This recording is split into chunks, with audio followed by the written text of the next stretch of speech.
രാഷ്ട്രീയ പ്രവർത്തനത്തിൽ വ്യക്തിപരമായ അധിക്ഷേപം വരുമ്പോൾ രാഷ്ട്രീയ പ്രവർത്തനത്തിൽ ഏതൊരു മനുഷ്യനും ഇപ്പോൾ ഷാനിയായാലും അതല്ലെങ്കിൽ മറ്റ് മാധ്യമ പ്രവർത്തകരായാലും അല്ലെങ്കിൽ മറ്റ് മേഖലകളിലുള്ളവരായാലും രാഷ്ട്രീയ രംഗത്തുള്ളവരായാലും മനുഷ്യരാണ്. മനുഷ്യർക്ക് നേരെ വ്യക്തിപരമായ അധിക്ഷേപം അത് ഒരു തവണയല്ല തുടർച്ചയായി നോൺ സ്റ്റോപ്പായി വരുമ്പോൾ സ്വാഭാവികമായും മനുഷ്യരിൽ അതൊരു പ്രയാസം ഉണ്ടാക്കുമെന്നുള്ളത് വസ്തുതയാണ്. എന്നാൽ രാഷ്ട്രീയ പ്രവർത്തകരെ സംബന്ധിച്ചിടത്തോളം അങ്ങനെ അധിക്ഷേപം വരുന്ന സമയത്ത് വൈകാരികമായി അതിനെ കാണാതെ അതിൻ്റെ മുകളിൽ രാഷ്ട്രീയ ബോധത്തോടു കൂടി എന്താണ് ഇത്തരം അധിക്ഷേപത്തിൻ്റെ പിന്നിലുള്ള രാഷ്ട്രീയം എന്ന് തിരിച്ചറിഞ്ഞു കഴിഞ്ഞാൽ സ്വാഭാവികമായിട്ടും മാനസിക പ്രശ്നങ്ങൾ ഉണ്ടാകില്ല. അതുകൊണ്ട് എനിക്ക് നല്ല രാഷ്ട്രീയ ബോധത്തോടു കൂടി തന്നെ പറയാൻ പറ്റും ഇതിൻ്റെ പിന്നിലുള്ള താല്പര്യം എന്തെന്ന് നല്ല ധാരണയുണ്ട്. ജനങ്ങളിൽ വിശ്വാസമുണ്ട്. ജനങ്ങളിൽ വിശ്വാസമില്ലാതിരിക്കുമ്പോഴാണല്ലോ നമുക്ക് നേരെ ഒരു ആക്ഷേപം വന്നാൽ പെട്ടെന്ന് അയ്യോ ഇത് വ്യക്തിപരമായിട്ട് വന്നല്ലോ ഉടനെ പ്രതികരിച്ച് കളയാം എന്ന നില. എനിക്കെതിരെ വന്ന ഈ കാലങ്ങളിലെ അധിക്ഷേപങ്ങളിൽ മൈനോറിറ്റി വിഷയങ്ങളിലേ പ്രതികരിച്ചിട്ടുള്ളൂ.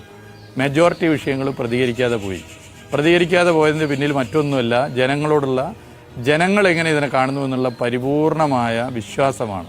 ജനങ്ങൾ ഇതിനൊക്കെ എങ്ങനെ കാണുന്നു എന്നുള്ള വിശ്വാസമാണ്.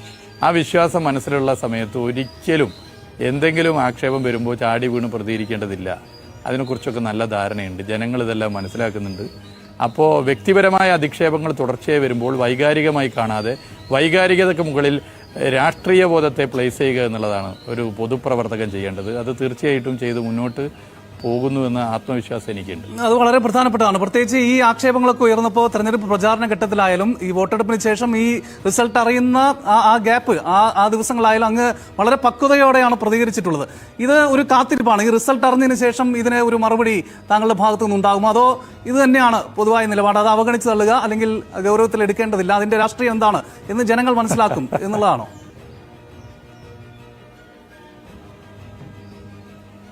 അല്ല, ഞാൻ വ്യക്തിപരമായ അധിക്ഷേപം തെരഞ്ഞെടുപ്പിൻ്റെ ഫലം വന്നതിന് ശേഷവും തിരിച്ചു നടത്താൻ ആഗ്രഹിക്കുന്നില്ല. അത് എനിക്ക് താല്പര്യമുള്ള വിഷയമല്ല. രാഷ്ട്രീയ പ്രവർത്തനം എന്ന് പറഞ്ഞാൽ ആശയപരമായ ആരോഗ്യകരമായ ഒരു സംവാദമാണ്. അത് അനുദിനം ഓരോ രാഷ്ട്രീയ പ്രവർത്തനങ്ങളിലും തിരുത്തലുകൾ വരുത്തേണ്ടതുണ്ട്. ഇന്ന് ഞാൻ നടത്തുന്ന പ്രവർത്തനം നാളെ ഞാൻ ചിന്തിക്കുമ്പോൾ അതിലെന്തെങ്കിലും പോരായ്മയുണ്ടോ, അവിടെ എന്തെങ്കിലും തിരുത്തലുകൾ വരുത്തേണ്ടതുണ്ടോ എന്ന് സ്വയം ചിന്തിച്ച് തിരുത്തലുകൾ വരുത്തി മുന്നോട്ട് പോകണമെന്ന് കരുതുന്ന ഒരാളാണ് ഞാൻ. അങ്ങനെ ഇന്നലകളിൽ വന്നിട്ടുള്ള ഏതെങ്കിലും പോരായ്മകളുണ്ടെങ്കിൽ അതിലൊക്കെ തന്നെ വളരെ ആത്മാർത്ഥമായി മനസ്സിനോട് കൃത്യമായി ചർച്ച ചെയ്ത് തിരുത്തലുകൾ വരുത്തിപ്പോയിട്ടുണ്ട്. ഇവിടെ എനിക്ക് ഉറപ്പിച്ച് പറയാൻ വേണ്ടി പറ്റും, തെരഞ്ഞെടുപ്പിൻ്റെ വിധിയായിരിക്കും ഇവിടെ ബേപ്പൂരിൽ LDF സ്ഥാനാർത്ഥിക്കെതിരെ തുടർച്ചയായി വന്ന അധിക്ഷേപത്തിനുള്ള മറുപടി. അത് ജനങ്ങൾ ഭംഗിയായി നൽകും. അതിന് ഞാൻ ഇനിയിപ്പോൾ തെരഞ്ഞെടുപ്പിൽ വിജയിച്ച ഉടനെ അതാ കിട്ടിപ്പോയി എന്ന് പറഞ്ഞ് ആഞ്ഞു വീശാനൊന്നും ഞാൻ ഉണ്ടാകില്ല. അങ്ങനെ ആരും പ്രതീക്ഷിക്കുകയും വേണ്ട.